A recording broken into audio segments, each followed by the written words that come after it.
This is us, Eagle's Nest. We were going to talk about today. We're just going to talk about us and what we're here for. Absolutely. Who we are, why we're here, what we're going to do, and what we kind of talk about on our own about 3 or 4 hours a week anyway. Absolutely. We might as well. Might as well record it. Record it for other people to enjoy as well. Absolutely. Cam, you want to go first? Introduce yourself.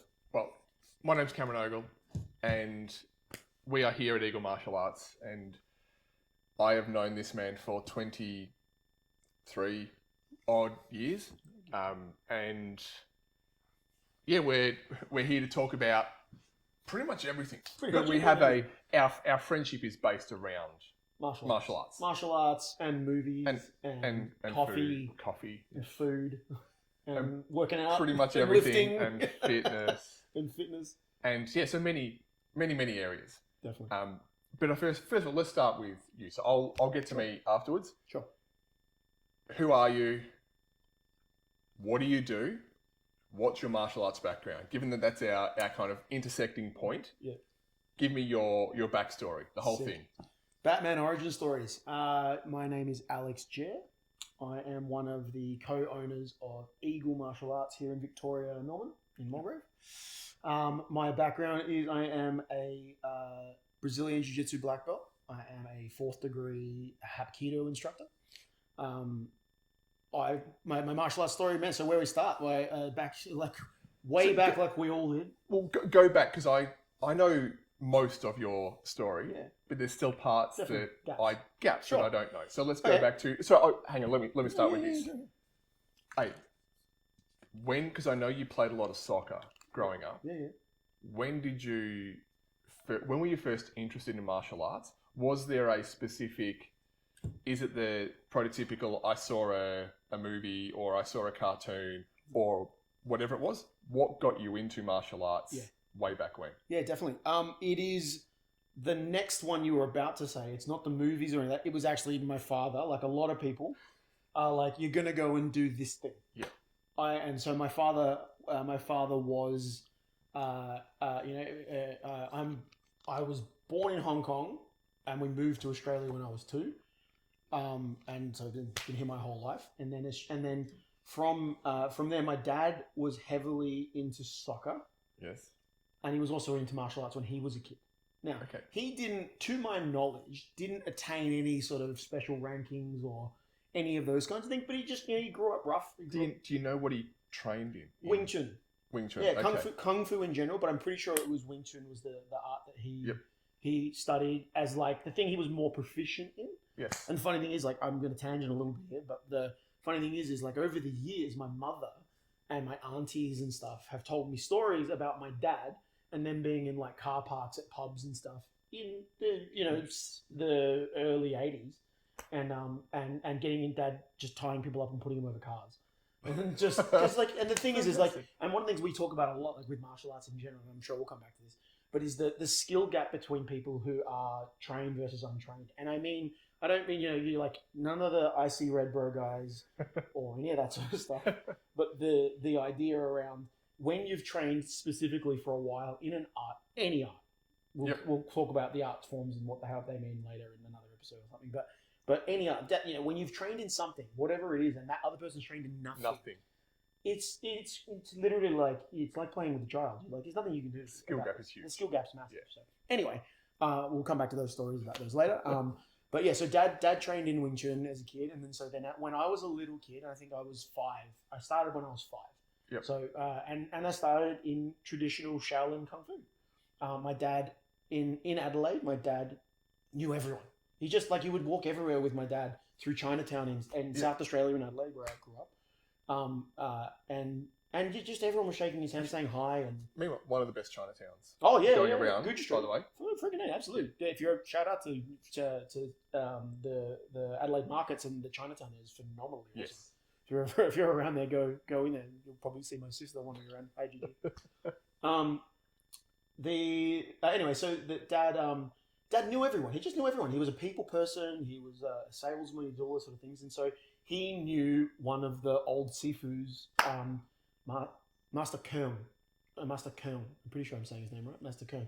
Man, we're going way back here. I'm having to dial back into the into the depths of the memory.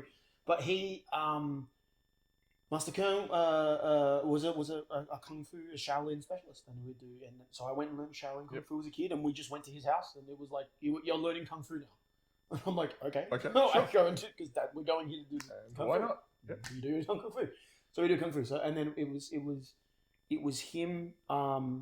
He was first, and then then I had Sifu. Then he had to move. He got sick, and then he moved away for a while. And then I went on to a guy named Sifu David. That's all I knew him as. I couldn't even tell you his last name at the moment. Sifu David was a white dude who was heavily into martial arts, and he was really good though. He was. I remember him being really cool. He was in a scout hall, and so then him and one of my best friend at the Adam, we went and started training with Sifu David. Yep. And doing traditional Shaolin kung fu, and then that I sort of got to an age where I wanted to do other sports for a little bit. Mm-hmm. So I remember sort of semi dropping off kung fu for a little while. Yep. Just as a kid, like I think I probably took like a year off or something when I was a little kid. So I think I trained from about 5 to about 8 or so in kung fu as a little kid. Yeah. And then the other sports start to creep in, and so you're starting to do other things, and then soccer became a big thing. Because then dad was he played the not futsal, but the Hong Kong equivalent. Well, it's kind of futsal. It was indoor. It was the smaller ball, but not futsal exactly. But they had in Hong Kong, they had like dirt fields, not pro fields. Yeah. He played like for the Hong Kong team. And soccer. So soccer was a huge part of Dad's life. So then soccer became a huge part of my life, and all that sort of stuff. So I guess that kind of answers that. But I'll keep going with the origins for the martial arts because I'm going to keep doing that. So kung fu. I eventually come back to kung fu at about 10. Yep. Or so. It might have been 9 or 10. You have to forgive me for that. And then tried Wing Chun. That's then wanted to try out Wing Chun. I actually went to William Chun's martial arts school in South Australia. So okay. Just off Guja Street. Excellent. Went there and I tried that though, and I didn't love it. Yep. I wasn't. It felt very different to the Shaolin Kung Fu stuff, and that's all I sort of knew at that point. Yep. So I had to do a few classes with that. But you didn't really vibe. Didn't really vibe it a huge amount, and then so we found Sifu Kong, and he'd come back. Okay. And then he opened up a Chinese medicine store in Guja Street Market. I think it's still there. I haven't, because the last time I went past Guja Market, last time I went past, it was after my dad passed away, but I went past and he was still there. And to this day, still doesn't speak any English. For the audience too, I don't speak Cantonese or Mandarin, so very much learning from him. Stick with what you know. Do you know what? Now that I think, I've never thought about this to this moment, but I'm a very visual learner. You know this, like I'm not very well read. I don't read super well, but I can watch stuff and do it. And so learning from Sifu Kang was all... It's like mimicry. It was all mimic. It was all do and put hands here and do like this. He does a low spinning sweep. I do a low spinning sweep. Which is the way that you teach. Which is the way that I teach. I'm like, no. Here. Like, it's the way we do it, right? But I think about it now, and I was like, the man spoke no English. And like, to this day, I'm pretty sure, I don't actually know. I'm actually going to check when I'm in Adelaide next. I'm going to go check, and hopefully he's doing okay crossed. And he's all right. Anyway, but yeah, so that was Sifu Kung. Kung Fu. Then, so I'm training in that. I went back to Sifu Kung. Then we moved to Tassie. Yes. And Tassie's where it all changes for me. It shifts and it moves. Yes. So because you're in the middle of literally nowhere. Yeah. There's nothing's open on a Sunday. Nothing's open on a Sunday. Everything closes at like Friday. What is it, like 5 p.m. Yeah, or even back then? Like, yeah, absolutely. So I moved to Tasmania when I'm 14 at this point. Yep. I think between that as well, I had another year off. Between maybe 2 years, maybe 12 to 14. Between I sort of stopped doing martial arts. Soccer was everything. Yes. Soccer was everything. I was doing a lot of soccer. We moved to Tassie. I decide when I get there that I want to pick up martial arts again. I'm in a new place. I've got no friends. I don't know anyone. Yeah. And I want to pick up martial arts. And I sort of want to try something different. I've done kung fu my whole life. I don't really know anything else. I knew I liked kicking because I was soccer, kicking balls, doing stuff. Yep. Absolutely. I knew I liked kicking. I was semi good at kicking in the kung fu. We did lots of spinning kicks in that style. In the forms we would do a lot of low spinning kicks, like jumping spinning kicks and things that we were doing. And I could do that stuff well. Like, it wasn't super hard to learn when I was doing those. So I was looking at martial arts. But in Tassie at the time, there was I think there was Taekwondo. Like Warren's Taekwondo, I think, was the only one around. I didn't know who they were. I didn't really know what Taekwondo was then. Yep. There was some karate. Karate never resonated with me. It wasn't something that I was ever driven to learn. Would say I didn't know much about it when I was 14 either. I find, and at that time we're at Yellow Pages. No, Google doesn't exist. You had to advertise in Yellow Pages. It was not a thing. So unless you knew what you were looking for, it wasn't in front of you. No, absolutely. And so I wanted martial arts, and so you're in the Yellow Pages and you're looking up martial arts and you advertise, and so you're just reading through who's around. And I think there might have been like 6 schools in all of Launceston and Tassie at the time. There might have been more that didn't advertise. I don't know. I'm sorry if you were one of them. And I find Samurai Jiu-Jitsu. The name of the school is Samurai Jiu-Jitsu. It sounds good. It's a hook. It said samurai. I was like, samurai's awesome. It's awesome. Jiu-jitsu. I don't even know what jiu-jitsu is, but it sounds cool.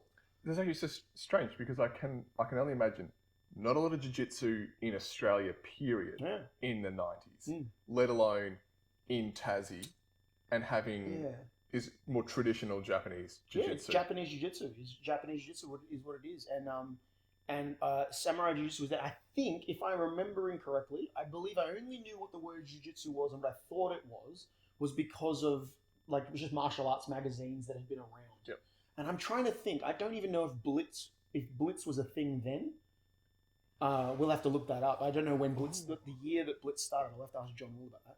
But I can look that up. But then there were some, I think it was Martial Arts Australia was around then, and I think and we'll get to the whole Blitz Martial Arts Australia thing when hopefully we talk to John Will one day. Yep. But I had seen in magazines and stuff like jiu-jitsu in like the pages of stuff, and I was like, wrists and locks, and that really interests me because there's like in the kung fu style of as you know, you've done a lot of kung fu with the China stuff, right? There's little joint manipulation and all those kinds of things. So there's a lot of, it interested me. I thought, that could be cool. Like I liked the locky stuff. My dad used to do this thing just all the time. The locky would do on me all the time. If you needed to go somewhere, he'd do this, and he'd go, well, you got to go. I'm doing something. He'd go like this and go like that, and just pick you up with a wrist lock and just walk me wherever I was going. So can I say, having kids myself, we have in Hapkido we have Afun, and it's just, hey, come on, time to go. And time to go. And Dad would just do this lock, and so that was always something that he would do to me. So fantastic. I think that sort of resonated with me. So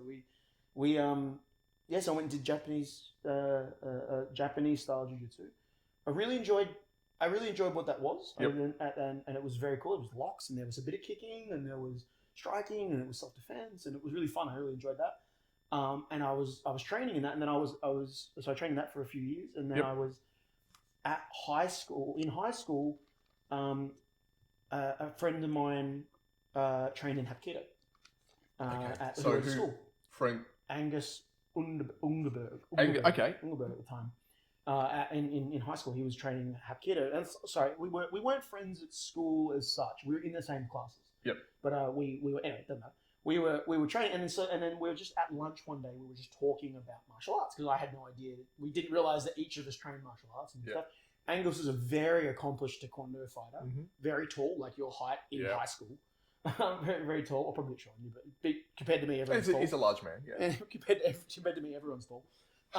So he was doing taekwondo, and he was very accomplished at that. And then he had started Hapkido. I think he was already he might have already been a black belt by that stage, in Hapkido. And we were just chatting in like during lunch break, I think before we were about to go into class. And I realized like what we were talking about was like really similar. Joint locks and kicking and throwing and weapons and all that sort of stuff. And I was like, this sounds really cool. Like it sounds the same. And the thing was, at the time, Samurai Jiu-Jitsu was a great school, but they only trained twice a week. So it was like there was, I think if it was Tuesdays and Thursdays, I think if I remember correctly. And I just wanted to train more. I was really excited about it, and I couldn't train more because they only had 2 classes. And you know what? They might have had advanced class or something as well. But I was only allowed to train twice a week. Yeah. So there was only 2 classes available for me. And then Hapkido at the time had shout out to Bo Ford, who was running the school in Launceston there in Dowling Street. And there was like 19 classes a week. Yeah, it's mad. We had morning class, lunch classes, full-time school. Yeah. It was like morning classes, lunch classes, and night classes. And so then I just went along. It might have even been like a month after that. It might have been the freaking next day. I can't remember. But I went in and I did a class, and I was like, "Oh, this is sick! I get to do heaps more kicking, which I really liked." Yep. and I realized it was like it felt the same as what sort of the Japanese jiu-jitsu that I was doing was. Yes. Like it was joint locky and throwy. It was Yep. but it felt a little more. It felt. I'm trying to. I remember thinking. When I was there and I walked in and I was like, oh, it was like a proper dojo, and in Korean dojo. Okay. Yep. But like it was a proper dojo, and like because it was full time, so the mats were down fully. There were weapons on the wall. There's mirrors. There's a stretching bar. It's a proper school, right? And so the samurai, the school we were training out of in samurai jiu-jitsu was in Kings Meadows, and it was at the high school, and so you're just in a gymnasium. We just put mats down and bring them up, and that's nothing against them. It's. But when you walk into a ready-made environment, and I had never walked in, except for William Chung School was the only other school in Adelaide that it's a proper gym, like it's a full-time school. This is what it is. Yeah. So until then, I hadn't all the other schools, like Master Kane, his shed in his backyard. Master David, Sifu David, the scout hall on wooden floors, which is fine, but it was just like you're falling over on wooden floors, you're getting thrown. Something like, okay, this is what it is. Yeah. And then the mats. First time I experienced mats was at Samurai Jiu-Jitsu. Yep. And then I go to this Hapkido school, and it's matted and it looks professional, and I'm like, oh, this is what it's meant to be. This is what it's supposed to feel like when you're in school. Yeah. And I'm not giving shit to Samurai. They're awesome. They were great teachers. It just is what it is. It is what it is. But I also remember feeling when we were doing Hapkido, it felt fancier because like we know now when you're doing Hapkido, like there's a lot of positional work and stuff. And like the Samurai Jiu-Jitsu, it just wasn't like that. It was like, right, someone grabs you and you fucking wrist lock them. Yes. Like it's kind of what you do. Yeah, we didn't really. I don't like you did some basic. You did forward rolls and you did all that sort of stuff. We didn't really do forms. You didn't do. You didn't. Wasn't a lot of talk about sort of proper stance and things like that at that time. Maybe I just hadn't hit the class yet. I don't know, but it seems with Hapkido is one of those funny middle grounds where there's a lot of. If you like the kicking of Taekwondo, it's there. Yeah. If you like the joint manipulation, it's there. The throws are there. The circular stuff, The circular stuff. If you like weapons, it's there. It's like the forms. Yeah, the although forms not as extensive, but the forms are still there. So it's got a bit of everything. So, but I definitely felt like when I walked in, we were doing, I was like, oh, this is just like jiu-jitsu, but kind of fancier. Yeah. Like it felt more fancy, and I didn't know why that felt weird, but it sort of felt weird. But I liked what it was, and like Bo, honestly, you've met Bo, you know Bo. He was so passionate about teaching, and so good, and the just flipping people around and getting flipped around and going doing a technique, and this is how it works, and I was like, oh, this is awesome, and then that was it, and I was completely hooked, and I think as soon as I started, I don't think I had a rest day. Felt like a month. I think I just walked in, came to class every day. Like if it was open, I was there and I was training and I was doing stuff, and it was just on for young and old. And that's the Hapkido, and that Hapkido period lasted until this day. But that went all the way to when did you get your black belt? 2000. I think it was 2000 if I remember. I don't know. It might have been 2001, but I think it was 2000. Anyway, because I was there when you were at your second day. Yeah, but I think it was 2000 because I moved to Melbourne in 2001. Yep. And I just got my black belt. Okay. But I can't remember if I got my black belt at the end of 2000 or it started 2000. Yeah, but it was about then. It was about then. And so I got my black belt. Then, and then and so I'm 18. 18? Yeah, I'm 18. Close enough. 17. I might have been 17, 18 at the time. Yep. But yeah, I had been training full time. Like I'd been training full time at the gym in Dowling Street.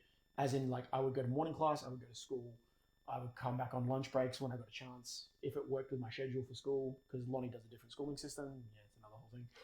And then I'd come back for night classes, and then I would skip classes, and I would so it was just You were obsessed. I was obsessed because it was fun. It was great. It was magical. Maybe not obsessed. Highly motivated to train. Motivated to train. Yeah, but it was magical because it was like learning magic. It was like learning to do things that people wouldn't understand how you could do it, and it was that's what I think martial arts has that mystical awesomeness about what you're doing, right? Absolutely, it keeps you coming back. Yep. Shoot forward to 2000 and first Brazilian jiu-jitsu class. So this is a bit of a grey area for me because my actual first class was in Adelaide. I went back to Adelaide because I would go back to Adelaide constantly to see family because my family still lives in Adelaide. and I was there. I would go back for like Christmas period, so I'd be there for Mm. 2 or 3 weeks at a time and hang out with family and doing stuff. And I remember, so I distinctly remember hiring from the video store, UFC 1 Okay. Yeah. in V8 on VHS. Yep. So obviously it wasn't live because that was 96. That was 96 when UFC happened. Yep. So we're talking 10 years, probably 8 years or something later. It's got to be early 2002, 2004 maybe. Yeah, I reckon I would say 2004. I'd say probably 2004. I'm in Adelaide. I hire this video, and I don't really know what I'm watching, but I saw jiu-jitsu and all this other stuff on the cover, and I was like, this looks kind of cool, and people beating the shit out of each other. I was like, it was cool. Wasn't prepared for the level of violence that was going on. Absolutely. I felt very uncomfortable watching two humans beat the shit out of each other on tape. But I remember going, oh, cool, jiu-jitsu. I've done jiu-jitsu. I do jiu-jitsu. Yes. And I think that's what I mean. Is like, it's early 2000s, so it's like it may have, like I'm trying to work out what house I was in, and because what house I was in at the time is going to determine the timestamp. Yep. Of where it was. But anyway, so look, I mean, I know I'm in Adelaide. I know I hired the thing. I'm pretty sure it's at the Marion House with my and dad. I'll have to work that timestamp out later, but. It's early. I'm still kind of in my jiu-jitsu phase, like Japanese jiu-jitsu phase. I'm not in I haven't reached. So what I'm coming back to here is that I had actually done a Brazilian jiu-jitsu class before I was a Hapkido black belt. Gotcha. Is what I'm trying to say. Yep. So I've kind of had to go back, and so I'm watching. So because I'm pretty sure I was still training Japanese jiu-jitsu at the time. I wasn't. Wow. I hadn't found Hapkido yet. So it actually, like, there's a chance it was actually late 90s was the first time I did a jiu-jitsu class. Anyway, I went to, but I'll have to work that out. So I ended up watching UFC, going, jiu-jitsu, I do jiu-jitsu. But watching Hoist do jiu-jitsu was nothing like what the jiu-jitsu I was doing. That's not what I did. I was watching him, he's trying to, like, he was like looking for arm locks. I was like, oh, I knew what an arm bar was. Yeah. I had no idea, hadn't seen a triangle, hadn't done a triangle or anything like that at this point. And obviously he's tap stand Severin in a triangle and all sort of shit. And so I'm watching Hoist do jiu-jitsu and me going, I do jiu-jitsu, but I'm not doing that jiu-jitsu. Yes. So I kind of was like, and then they do Brazilian jiu-jitsu. So I start looking for Brazilian jiu-jitsu a little bit then. And I go to a class in Adelaide. And one thing I have to mention here, because the thing that's going to sound weird is I was driving at the time. Yep. But in Tasmania, you could get your L plates when you're 16 and a half. Yes. And so I had my L's or P's at the time. So when I was in Adelaide, I could drive. Because you had the Tassie license. Because I had a Tassie license. Yes. So because I was at the timestamps, it doesn't make any sense. How did you drive if you were younger? But that's why. Anyway, the reason that's important is I went to this jiu-jitsu class, and I was like training whatever, and the guy puts me in guard and just squeezes me, and I tap to a kidney, like a kidney pressure tap, and we train, and I stayed there for 3 hours. There was one class, but I stayed there and just did shit with these guys, and they just beat me up for like 3 hours. I was having an absolute ball learning and like bridge roll and stuff like that. And then I got into the car to go home, and I couldn't lift my arms. I literally couldn't put my hands on the wheels because I've been like hanging on to someone's gi, hanging on for dear life. And so anyway, so that was the first class. And because I wasn't living in Adelaide, I didn't sign up or I didn't stay. Yes. And, I went back to then we fast forwarded, and so I had seen what jiu-jitsu was, and so I knew like arm bars, and there was a couple of things about like some stuff like that, and then that had sort of piqued my interest. Anytime I saw Brazilian jiu-jitsu, I was sort of paying attention, but I never picked up jiu-jitsu officially. So first proper. So when you say the first time you went into a school and went, I'm taking lessons. Okay, that brings us to 2000 and I'm going to say 2005. I'm going to say 2005 because, and I'll give my reason to say it, because what happens is I'm a second degree black belt by this point in Hapkido. Yep. I'm a bouncer, and I've been working with Ivan Rakitic. Shout out to Ivan, the main man. He at the time he was a black belt then, and I want to say, and Ivan will correct me whenever he needs to on this one, Ivan had just got his black belt. When I say just got it, I mean he maybe had been a black belt for a year. He might have been black belt under a year or just post over a year, something in that time frame. and we were working. We'd worked together for many years at that point, and we were on the door talking all the time, talking martial arts, talking just all life and all those sort of things. And Ivan goes, "We should train. We should do some training together." And I was like, "Sure."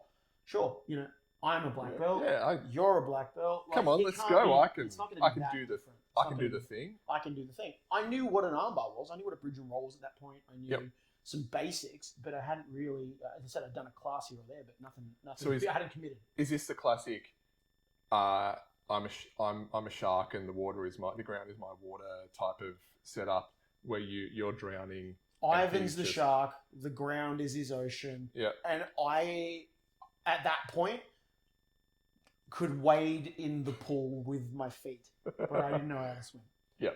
And I train with Ivan. We train at our school. He comes to my school at the time at the Victoria. At that time it was Victorian Hapkido Academy in Glen Waverley, and we just work out for an hour.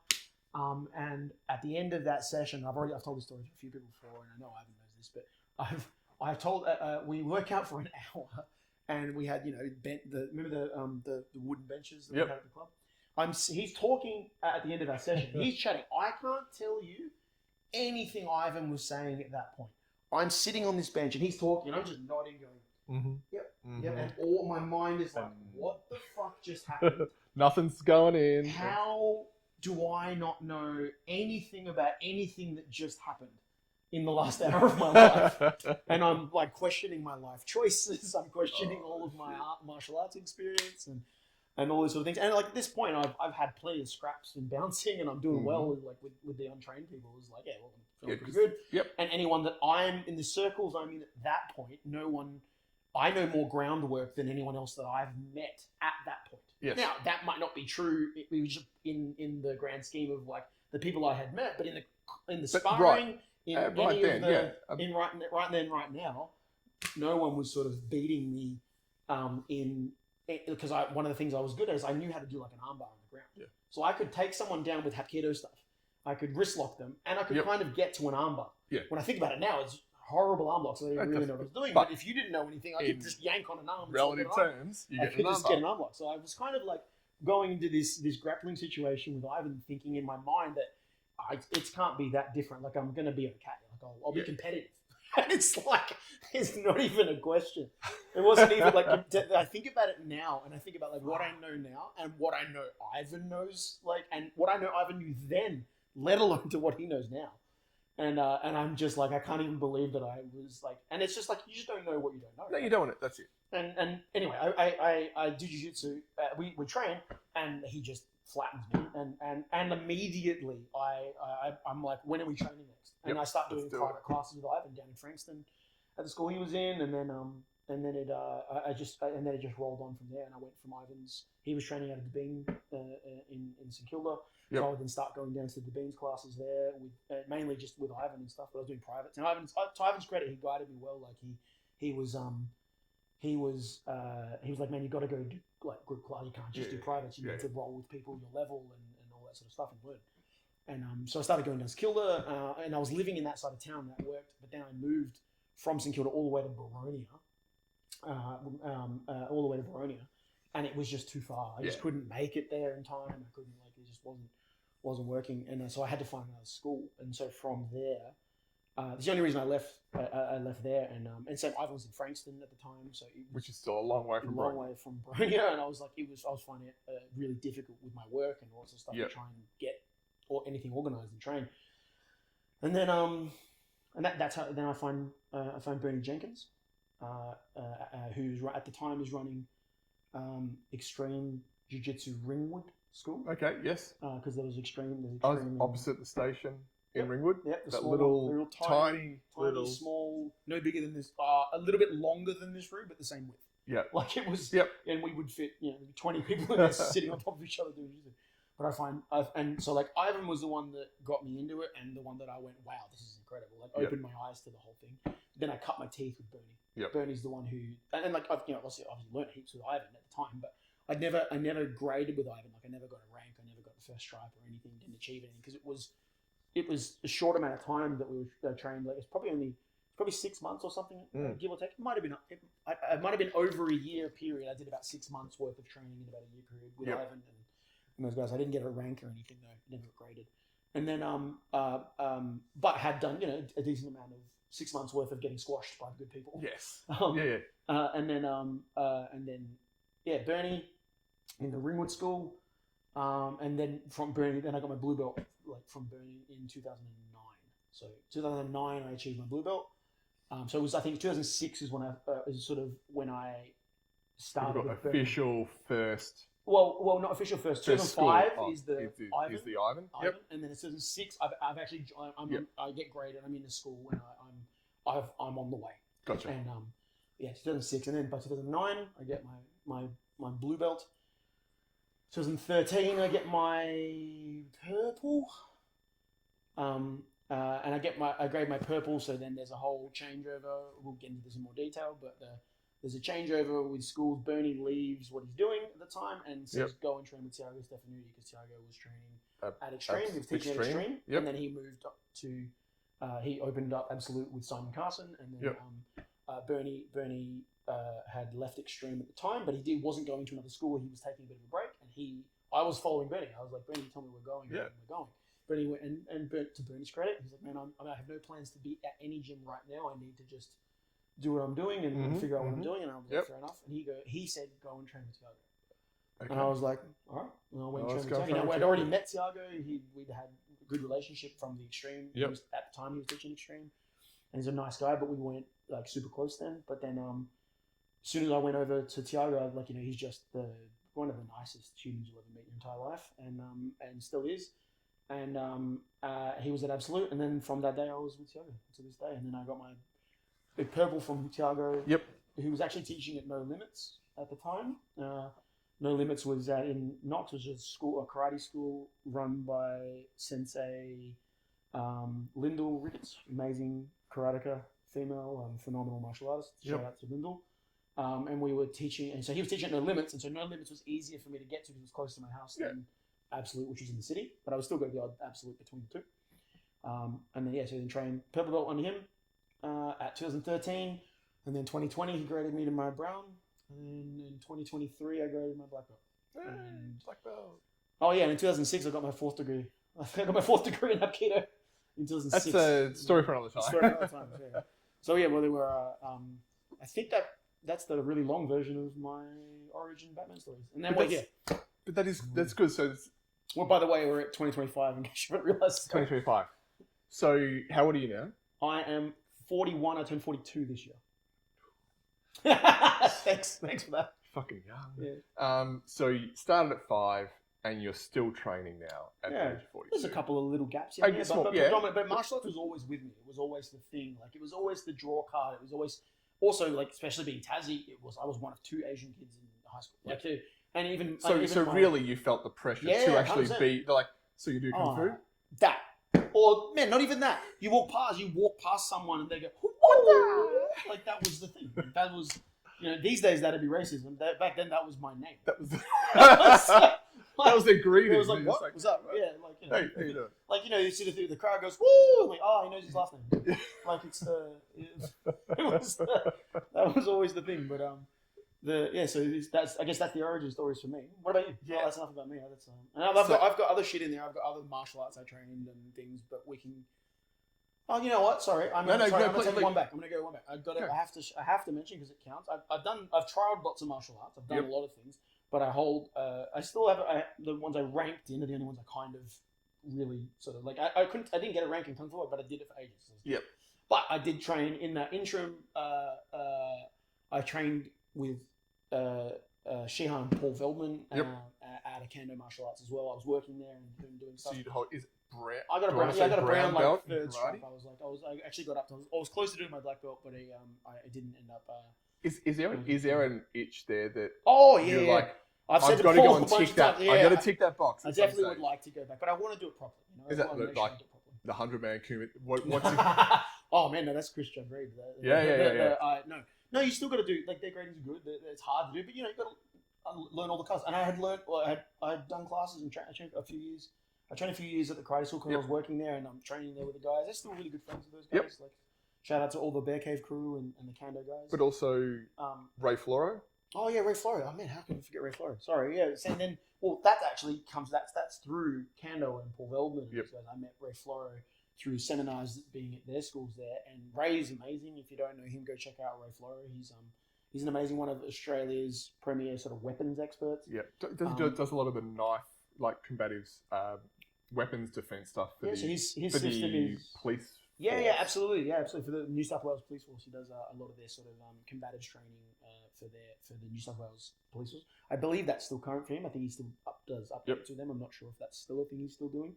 But if you Ray Flores is FFS, which is Florida Fighting Systems. Yep. From Carlos Lunastralis, his Filipino arts. Very weapons focused, very practical, very cool, very scary man. Very, Mr. Flora. very scary. We've had him in a few times in his wonderful seminars. They're really fun. If you ever get a chance to get with Ray Flora, definitely go to one of his seminars. They're fucking awesome. They're fun. They're confronting. They're a little bit terrifying. But they are. It's tied back in a very his weapon good stuff was the first time that I started taking weapons seriously. Like, we learn weapons in Hapkido and they're fun. And don't get me wrong, like, you think you know, but same again, you don't know what you don't know. No, that's it. And it's not that the stuff that a lot of the arts offer aren't not valuable, but the way that Ray frames his art form and the way that he talks about weapons is very, very different to the way that a lot of martial arts frame their weapons training. So that was the thing that resonated with me, and the sparring we do is fun. Yep. It's enjoyable. It's really good time. So I think I'm a category 5 instructor under Ray. Ray has like 10 levels that you can learn something about it. It's a different system. It's not like a white belt black belt thing. He has some instructors that are he has like 10 different things you can learn from Ray, and you can learn one of them and never learn anything else and be specialize in that area. And I've done like his land baton stuff, his unarmed stuff, his knife versus knife stuff, his cane stuff, and the cane stuff is really fun. And his land baton stuff, cane, knife stuff, and the land baton stuff are my favorite things that I do with Ray. And his dirty boxing is really cool too. But he's got a whole bunch of stuff. If Ray ever offers to punch you just to demonstrate one of his strikes, point out someone else. Point out someone else. Was that you? That was me. And he goes, "Tell me when it starts to hurt." And we're 3 in, and I'm like, "You motherfucker!" It's just it's like a caveman thumping on your really chest. Cool. He's got Ray's really clever. He's a fantastically fun coach to be under, and he's still always whenever good. we have a chance. Always good value. Always good value. Highly rate Ray. So, but yeah, sorry.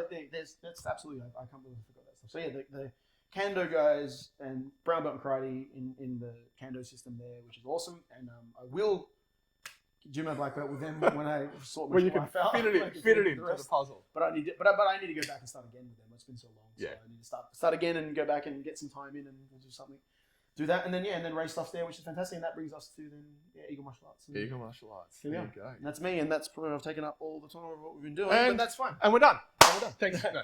So look, that's me. There's a lot in there, and I can tell more stories about that. I'm sure we will. But let's switch it back to you. Tell us, because it's the same thing. Like, I know you and I have talked so much about all of the things we do and what we like doing, and there's so many things about you that surprise me. That even this day, there's stuff that I've known you for 20 years that I just didn't realize how deep you were in the Chinese kung fu side and all the philosophy and those things. So let's tell everyone about your sort of stuff. So, grew up playing. Same thing. Dad played basketball. I started playing basketball at age 5. Yeah, Dad, who's also a third degree, started training. I think it was 1 or 2 years after I did in Hapkido. 55 he was, I think. Age 55, and he's now he's a 3rd dan black belt. So yeah. Never give up. Never give up. Never too old to start. You do it. I use. Sorry, I'm not going to cut you off. I use Tony as one of the examples when people go, "I'm too old to start." I'm like, "Shut the fuck up." My friend and student Tony started at 55, and he got his 3rd degree black belt with us. And now, is it hard? Yes, but it's never not achievable.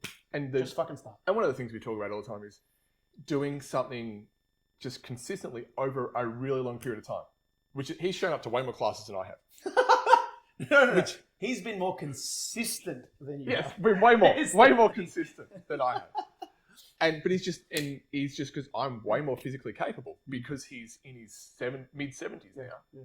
But he's just shown up a lot more. And what he knows, man, that man will put you on your ass. Yeah, he's got very good knowledge. Put you on your ass. But he played fairly high level basketball. He started playing at 17, but when I was 5, got thrown into basketball. That was my sport. So we're talking started out at one game, one training a week. In high school, 2 games, 2 trainings, 2 games, 3 trainings, playing before school, lunchtime, after school, weekends. Basketball was the activity that I did. I had friends, I had a really good mate of mine, Jack Bennett, who was a karate black belt. I remember for about year 9, I'm like, oh, you do karate. That's awesome. Like, and he's like, but he's a professional drummer now.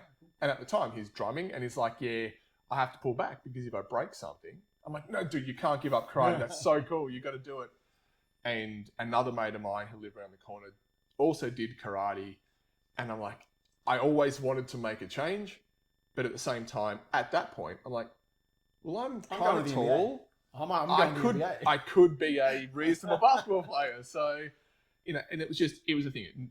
Martial arts never happened in my early to mid-teens. And then always loved Rocky 3. Rocky 4 is my absolute favourite from that era. I don't remember the exact time when I found, let's just going to say Jackie Chan. I remember Bruce, I remember Enter the Dragon, and this is a conversation we will have. We're not going to go down that rabbit hole.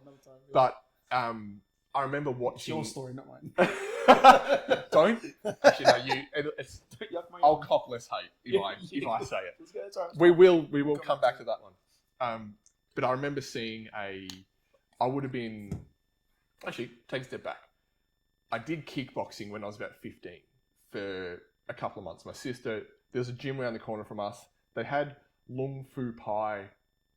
I don't know if it's karate, kung fu. There's a couple of schools in Melbourne, but they also had kickboxing. And it was these 2 brutal chicks who ran the class, female kickboxers, and they took one look at me. For those of you who don't know, because we're sitting down, I'm 6'4", and at that I was probably thinner than I am now then. And they're like, oh, you could compete. Like you could. They just took one look and went, you'd be really good. You should compete. So 2 classes in, they paired me up with a karate black belt for some sparring, and he just beat the tar out of me.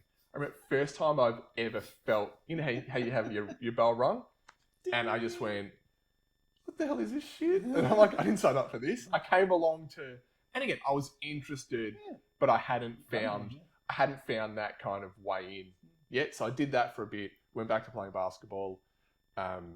When I was 17, I was working in a retail store, Blockbuster Video or Prime Video, whatever it was next door, and I walk in and it was the holy grail of Hong Kong movies. They had like just one bookshelf alone for all the Hong Kong movies, and I probably rented them all like 15 times each, and that was the gateway drug. And once I saw that was Jackie Chan, Jet Li, Donnie Yen, you name it. Around the corner there was Tai Chi for Life, which is a like modern kung fu wushu school run by Master Tang Lai Wei, butchering his name no doubt, but he was one of the Beijing Wushu team members who was in the same team as Jet Li. Yeah, got photos up on the wall. Unbelievably talented. If you don't know anything about sort of like that style of kung fu, go and look them up. Those guys are unbelievable. And I want to say, because defying gravity, defying gravity, but it's important to point out when I say it's martial art, like it's martial arts, but it is more performative. It's gymnastics. It's the flips, it's the splits. But it's still ridiculous. The physical feats those dudes could do, and females and everyone, fucking unbelievable. And so I went and I would train there a few times a week. And I remember, I know 2 forms, because that's all I ever got graded on. Could you still do them today? Not now, but could you still do it? I can still do one of them, because it's like whatever, I don't know, long fist, there's like 5 movements. Oh, okay. Pretty hard to forget. I've never asked you that. We're going to get you up. We will do it. Yeah. So I did that, trained there for maybe 12, 18 months. And I got to a point where I'm like, I love this. Because for me, martial arts, self-defense is awesome. But I do enjoy the athletic component, the kicking, the performative. I love that, the art aspect of the martial arts. But I got to a point where I'm like, if something happened, what would I do here? I'm like, I'm not going to do a crescent spinning crescent 360 kick. Like but also I didn't know what I didn't know. I knew I knew what I didn't know. Right. So I knew that I'm like, if I get into a fight, kind of fucked. Like I'm tall and I can run. It's really interesting because like we've had this talk before about like the way we grew up as kids and like your experience growing up. Because like when did you hit 6 foot? Like how old were you? 13, 12, 13, 14 maybe. So at like 13, I'm still like I'm 5'7", like I'm 168, 169 centimeters, right? And like you're what, like 193. 193. So like you're a full ruler and a bit above, like taller than I am. And I'm like, so like the experience that you and I went through when I was 13 and you were 13 was so different because you would have been the cool kid. I went through the period of it was that I was always tall, but not without being freakish. There was always that one kid who's freakishly tall, Bernard, red hair and freckles. He's like 7 foot, you know. Kill it. No, I'm sorry, but I didn't mean that. Yeah, no worries. I went, you know, you go home summer holidays, and then you come back, and I've grown like 5 inches, and I was like, the hell? Yeah, see, we'll go summer holidays, come back, and I was like, oh, you got shorter. Yeah. Like, what happened to you? Sure, sweet. But again, I'm a large person, even though albeit smaller frame back then. Kung Fu was great. I loved it, but it didn't scratch the itch. Yeah, cool. And then I went searching. I tried Taekwondo, like MTC in Baronia. Wow. OG. Dorset Road and whatever the other one, Scoresby Road. Jack Krasinski. Yeah, so and I did 2 classes. Again, lovely people, but I remember looking at it going, it's kind of almost there, but it's not. I remember a guy I worked with, Grant, trained Wing Chun in Knox. I forget the name of the guy who ran the school was there for years. And Grant he was a large man. He was relatively scary when it came to his physical ability. But I did a few classes of Wing Chun. The same thing, I'm like, it's not, like it's awesome, but it's just not what I want. It's not scratching the itch. And then I remember seeing I don't know whether it was YouTube or it was LimeWire, I remember seeing a Korean Tukong Musul video of 2 like army dudes just destroying each other. And it was joint locks, it was the break falls, it was kicking, it was a bit of weapons defense, everything. And I thought, what is that? There's no Tukong Musul in Australia. It doesn't exist. And then I found a Hapkido video online. And I went, now that... Do you remember what video it was? Do you remember there's the old Korean dude in the park? Yeah. In the gold... He's got like the gold long flowy... The really old dude who does the Samoxic Jump stuff? Yeah. Yeah, that was the video you found. Yeah, so there was a... I hadn't seen that video until like years later after we met. Yeah, so this wasn't... I'm assuming, I don't even know when YouTube started, but this was on a Korean website. Wow. So I went from the Tukong Musul stuff, which I found out didn't exist in Australia. Or if it did, it was somewhere far, far away. I even went back origin-wise, like in Jiu-Jitsu. There's a school in Ballarat or Bendigo. I'm like, well, I can't train there. It's hours away. And I found, there was a Korean website, and I think it was hapkido.co.kr. And it was all in Korean, but I'm like clicking on shit to see what would pop up. And it had these 6 videos, and there was these old Korean dudes just destroying people. Yeah. And I went, that's it. As soon as I saw it, that's it. There was a school, at the time I was living at home with mum and dad, living in Upwey. And there's a school in Croydon, which is like 15, 20 minutes away. That's the Power Hapkido. That's right. So I went and I trained there, and it was probably 6 or 9 months worth of training. And it was very same but different. Obviously, you could tell if you walk into the class there, it looks quite kind of similar to what we do here, but the syllabus was structured quite fairly differently. And I loved it. Absolutely loved it. But again, it's one of those, for me, and this is one of the reasons, I've hung around for a long time. It's been 20 years. It's been 20 plus years. Trying to beat the shit out of the league. It was like, when's he going to take the hint? Fuck this guy. But the community element is a big one for me. Because, I love the art, but it's also the community. And I'm like, it was great. But then my wife and I moved to Berwick. So we bought a house in Berwick. And I'm like, Berwick to Croydon, it's not that far, but it's still pretty, it's like 50 minutes. Maybe an hour. I'm like, it's a long way. And then I don't even know, it might have been Yellow Pages. Had you have been in those days, it would have been Yellow Pages. The old school. And my first experience seeing Alex and his now business partner, Scott. I spoke to Scott's father, Grandmaster Greg, who was running the school back then. And he's like, yeah, these are the nights we train. Come down, check it out. And I show up to this scout hall in Glen Waverley. It's dark outside. It looks very dungeonish from the outside when you would rock up because there's very little light. It's kind of like Wolf Creek. Yeah, it's very much.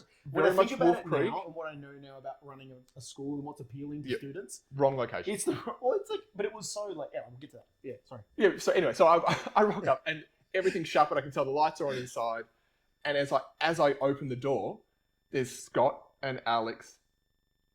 It was a purpose-built demonstration for me to walk in on, and they're throwing each other around. You were doing like Janark Bop or something like that. Like it was break falls, it was semi flips, it was kicks, and I literally walked in and I went, oh, I'm home. This is fantastic. Yeah. And that was 2000. I think it was 2003-ish. All right. And we're now in 2025. Yeah. So I've been here ever since. You literally cannot get rid of me. I got my black belt in 2007/8, somewhere around there. So like 4 or 5 years, and then I've played basketball all the way up until like 2 years ago. So I split my time between those two, and have spent a lot of time away from the club, family, work, generally being lazy. And you're not a lazy person. You are. It's not something. I am a distracted. You are a distracted person. So am I. But you are not a lazy person. What you are is cautious. You are a cautious person. So what happens is the left tingling part of your little toe is like, it's a bit sore. I better not train tonight. Yeah, that's just the thing that you are. So do you know over the years? But that's you're accurate because when I used to play. When I was doing Kung Fu back in Nunawading, I was also playing Division 1, like men's basketball Division 1 on a Monday night. So it's social basketball, but the quality is quite high, very competitive. And we always joked that I'd have Kung Fu legs. Because I would show up, I'd do Kung Fu, and then I would go and play basketball, and I wouldn't be able to jump. And they're like, Cameron, stop doing Kung Fu before you come and play a game. Because you're one of our tallest players. Yeah. You need to be able to jump. Yeah, rebound or dunk. That's it. All of those things. You need to be able to do the glass man. It's not happening. And I'm like, shattered glass. I'm like, nah, it's no. But yeah, I am more conservative. But also, look, I'm big on side quests. Yeah. So you are. Hey, I love Hapkido, and then I'm like, well, actually, the constant conversation that happens with you and I at all times is, Cameron, stay the fucking course. Come back. This is the thing we're doing. Keep the thing the thing. Keep the thing the thing. Yep. That's been a big one for you and I in the last 12 months, in particular. Keep the thing the thing. Yep. But like over our keep the goal. Keep the goal the goal. Yeah. Over our whole life and like friendship and martial arts together, that's been one of the big things, and that's on both sides. That is not just a you thing, but from the like teacher coach to student relationships. Cameron, do the thing. It'll be like, so fun fact: Cameron, great. No, we'll keep going with Cameron stuff. But Cameron, when did you get your second degree? Cameron, when did you grade your second degree black belt? When did you get? So I got my first black belt in 2000. Let's call it 2000. I think it's actually 2007. I think it was 2007. Yeah. I got my second Dan in 2023. It was December 20. Not last year, the year before. December 2023. December 2023. So it's only 16 years. I laugh so much when I think about it. Because, no, so it's not because we are like You are not ready, young student. You cannot be ready. I'm I've not mastered the technique. That is not the case. It was, hey, has anyone seen Cameron? Oh, no, I don't know what's happening. I'm a big fan of milking all the gains I can out of any given situation. What would happen is you got your black belt. You're still training, and we were training towards second. You learnt second. Yeah, how many times did I learn second? I reckon we've retaught you second dan like 10 times. At least 10 times. At least. Because what would happen is you would train hard, you would go to basketball and injure yourself, and then you'd be out for then you would go to basketball, injure yourself, and then disappear for 6 months. Yep. Sometimes longer. We would always be in touch, but you would just be then all of a sudden it'd be like I did my knee, or I tweaked my thing, or I've got a thing coming up, so I can't get injured, so I don't want to train because then we were. This is in the days where we were far less cautious about break falling and far less cautious about the safety and we were going I should say, I don't think less cautious is the right word. I think it was less informed. The style of training was more like old school. Yeah. It was a lot harder. It was a lot harder. Moripago, there was a lot more. Moripago. We were training hard. When you trained, we were going for it. You were going for it. And it's not that we're not now, but we're older. We train smarter. Smarter. Harder. Absolutely. But it took you a while. Eventually, I was like, Cam, enough's enough. Like, what are we doing? You're like, dude, what's going on It's here? shit or get off the pot. Just fucking come to class consistently for 12 months and get your fucking second dan. And that happened. And here we go. And that happened. Here we are. So now you're training third, which is good. So and that is the thing. But that's my it's martial arts does hold a very, I have a deep love for it. Yeah.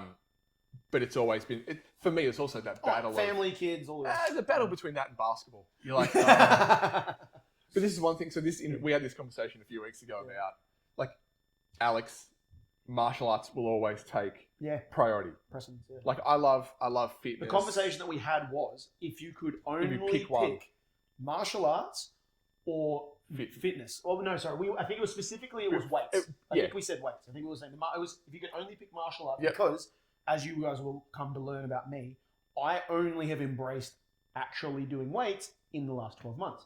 I have dabbled in it over the years, many occasions. I completely understand why it's good for you, why you should do it. It's a great thing for people to do, blah, blah, blah, blah. But my brain was always like, if I have an hour or 2 hours to lift things up and down, I would rather go and squash sweaty humans or kick and punch things. Yep.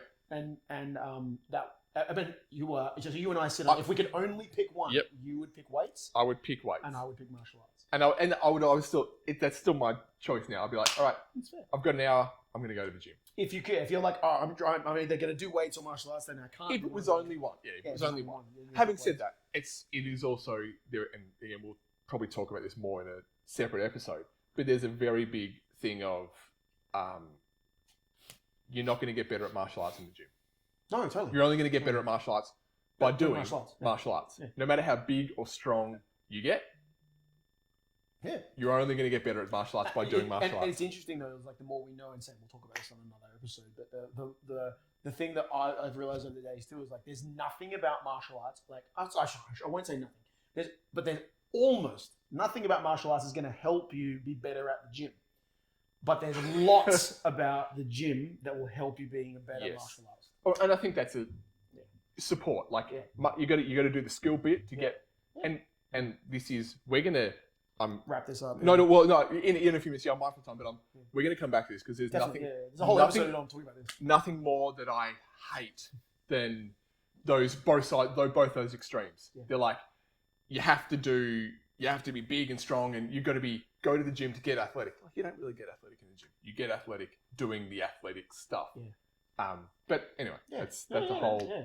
And that's something we'll talk about later in another one. But like that's the thing. You've been telling me for years about like going and working out and doing all that sort of stuff, and I only took that seriously this year.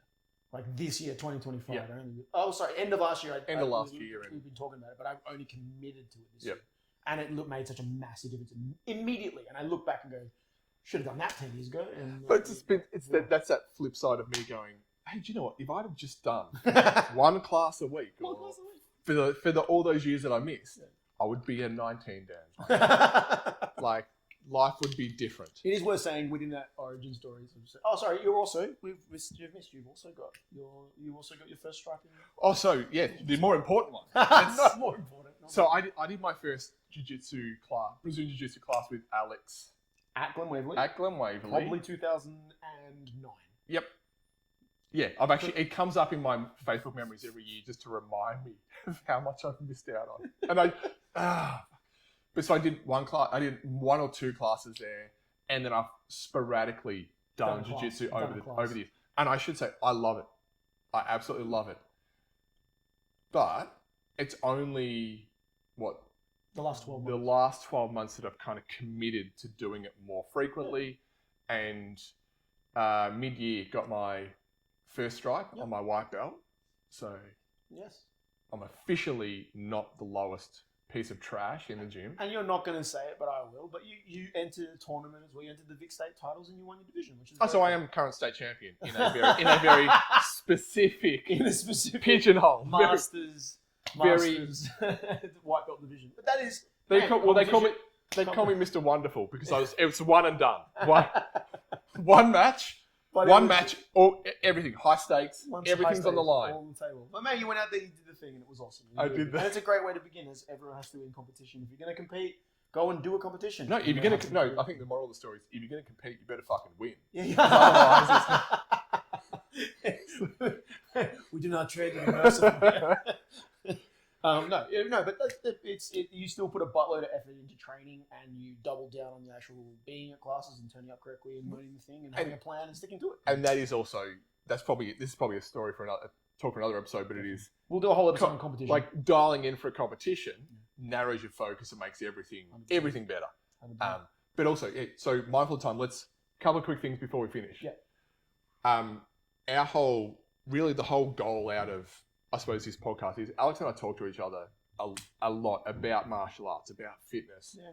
And we're always going, like, these are topics that we end up then talking to other people about fitness and about and these rabbit holes that we go down. And we thought we'd then share this with others. But one quick one before, or maybe two quick ones before we finish. This is questions without notice.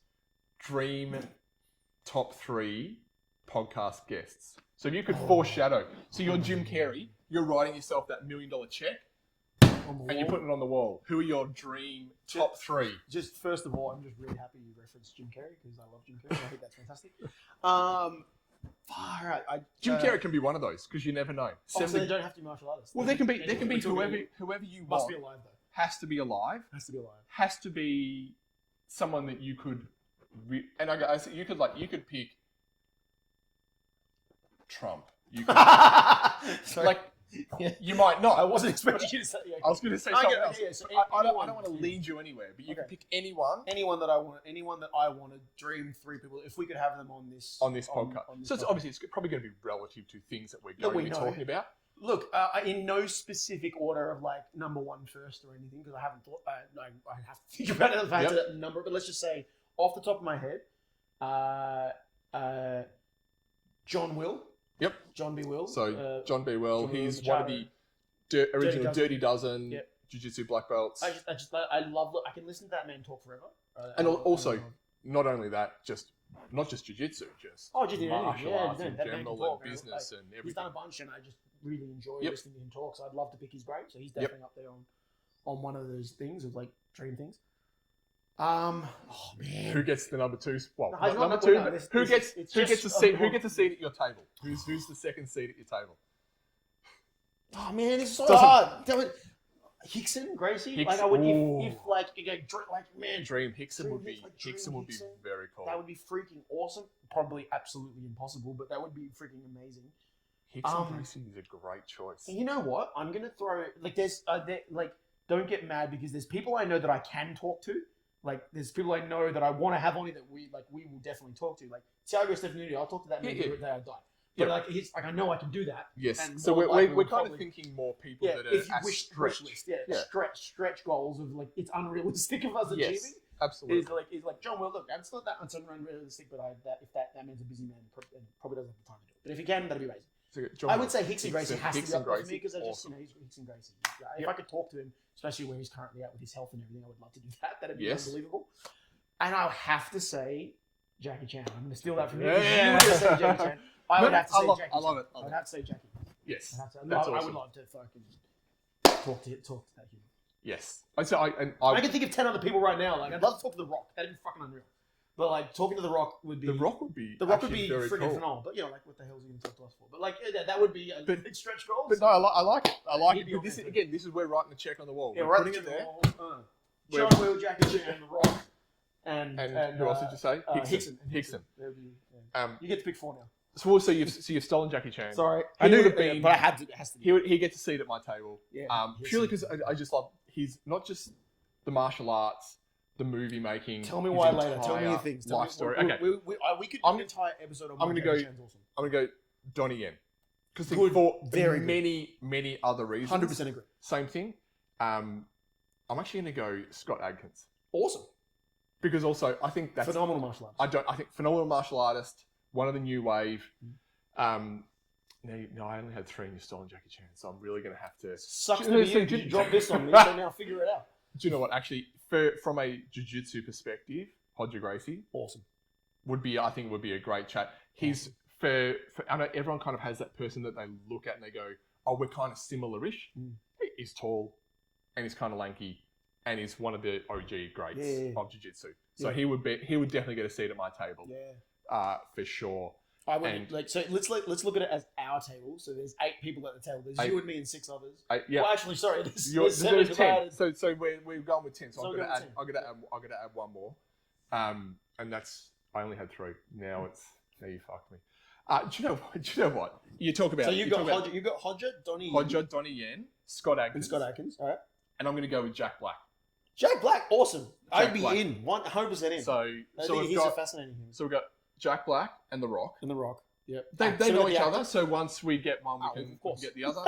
You got Hickson and Hodger. Hickson and Hodger. Let's do it. You got Jackie, Donnie, Scott Adkins, and John Will. Let's go. It's a hell of a table. That's a hell of a table.